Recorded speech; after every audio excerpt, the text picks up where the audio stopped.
Hello, oameni frumoși! Astăzi o să vă arăt cum să faceți astfel de floricele. Eu le spun brândușe și le folosesc pentru 1 martie ca mărțișoare. Se fac foarte simplu, nu ai nevoie de foarte mult material. Pentru petale ai nevoie de 12 fâșii de hârtie. Ca grosime asta e 110, dar puteți să folosiți și hârtie mai subțire. Se folosesc câte 2 astfel de fâșii pentru a crea o petală, iar pentru mijloc vom face același lucru, dar cu altă culoare. Codița este făcută din mai multe fâșii verzi, așa grosimea poate varia în funcție de ce găsiți și voi.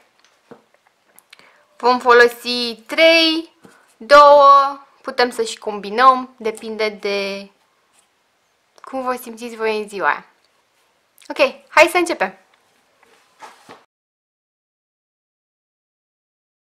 Începem cu petalele. O să fac una albastră pentru voi.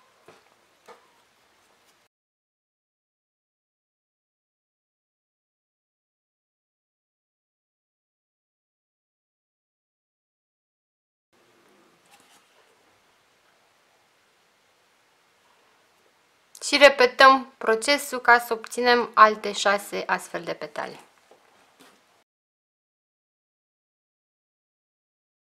Le puteți lipi între ele dacă vreți, gen aici, dar eu prefer să le rulez mai ro, cum s-ar spune, ca să economisesc timp.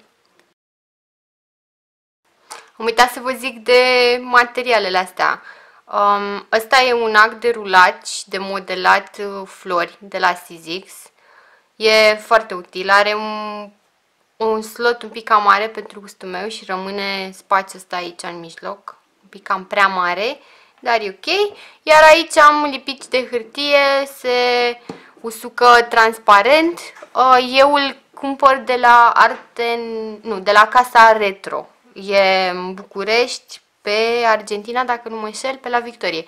Dar dacă nu sunteți din București, au și magazin online și puteți să-l achiziționați și de acolo. Până acum este cam singurul lipiș pe care l-am găsit în comerț, care se usucă fără urme și se prinde foarte bine hârtia. Vine la recipiente mai mari, gen așa. Dar eu folosesc tubul ăsta mic și anonim.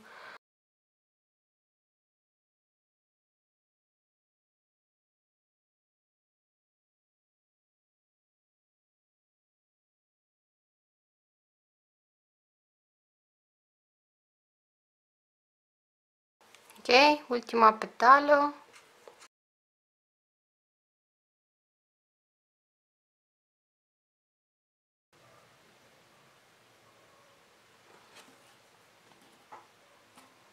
Și iată, avem 6 petale făcute din câte 2 fâșii de hârtie.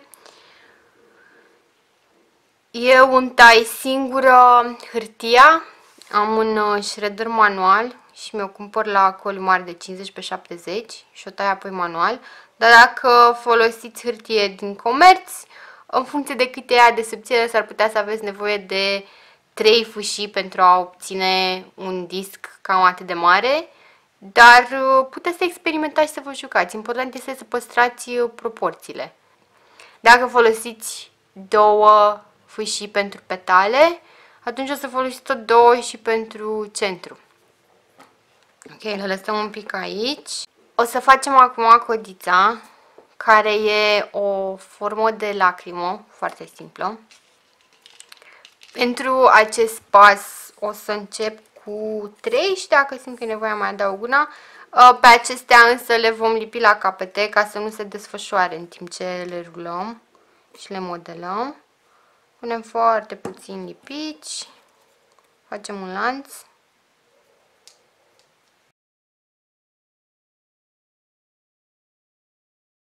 Gata, lanț. Pe acesta îl vom rula.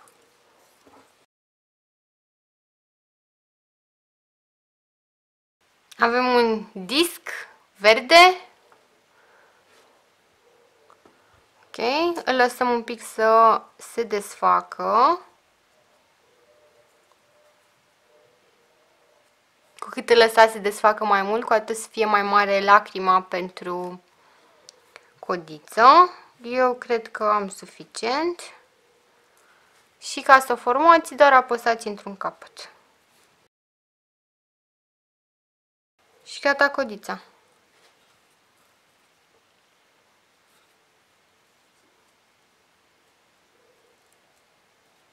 Eu v-aș recomanda să-i dați cu lipiș pe spate ca să nu se desfășoare. În cazul în care o să o folosiți ca broșă, nu ați vrea să desfășoare codița în timp ce e purtată. Ok. Întindem un pic. Și acum o lăsăm să se usuce și pe ea. Așa, și acum să facem centru. Eu am două fâșii de hârtie mai subțiri. Nu am mai avut disponibilă grosimea pentru petale pe galben, așa că am folosit și eu ce am avut. Important este să obținem un disc care să aibă același diametru cu petalele. Dacă nu mă înșel, asta e chiar hârtie din comerț și este super subțire. S-ar putea chiar să am nevoie de încă o fâșie. Nu, cum vă ziceam, iese mult mai subțire. Am avut noroc că mai găsit încă una. O adăugăm și pe ea aici.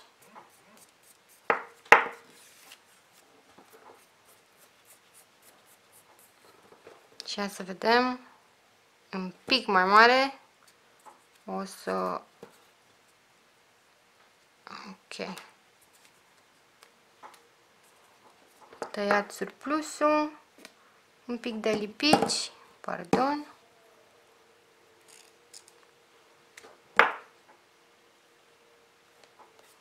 Așa. Și acum avem toate elementele. Avem 6 petale,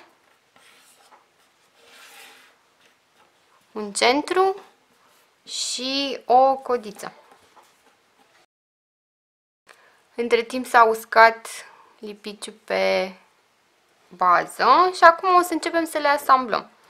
Și se asamblează foarte simplu. Vom pune lipici, un pic de lipici pe bază și vom lipi pas cu pas fiecare petală.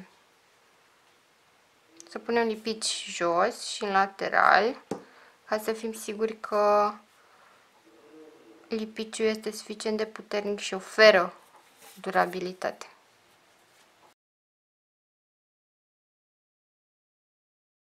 N-am ales eu chiar cel mai bun fundal pentru acest tutorial sau cea mai bună culoare pentru albastrul acesta. Cât se usucă, să îl pun pe fundal alb ca să le vedeți mai bine.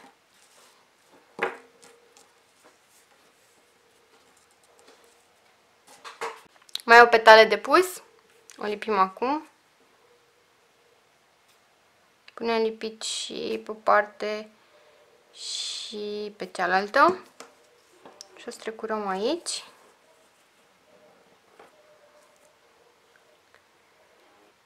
Ok. Și ultimul pas, lipim codița, lucru foarte simplu. Punem un pic de lipici în vârf și o strecurăm între două petale. Cam asta e. Puteți face pe roz, pe portocaliu, pe galben, pe roșu. Orice culoare aveți voi, e super drăguț și sunt foarte simple de făcut. Pot fi făcute și cu copii, le puteți folosi pentru felicitări, pentru mărțișoare, cum am zis mai devreme. Acestea fiind spuse,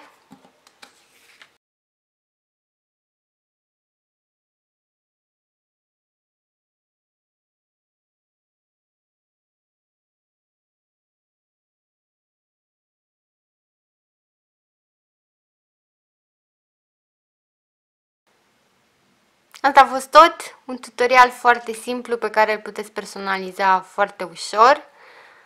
Coins pot fi folosite ca mărțișoare, pot fi folosite pentru felicitări, puteți să faceți magneți și, cum vă ziceam, puteți să le personalizați foarte simplu. Cu ce culoare vreți voi pentru petale, puteți să folosiți două culori în interiorul petalei, puteți să vă jucați cu codița să faceți multicoloră în diferite nuanțe de verde.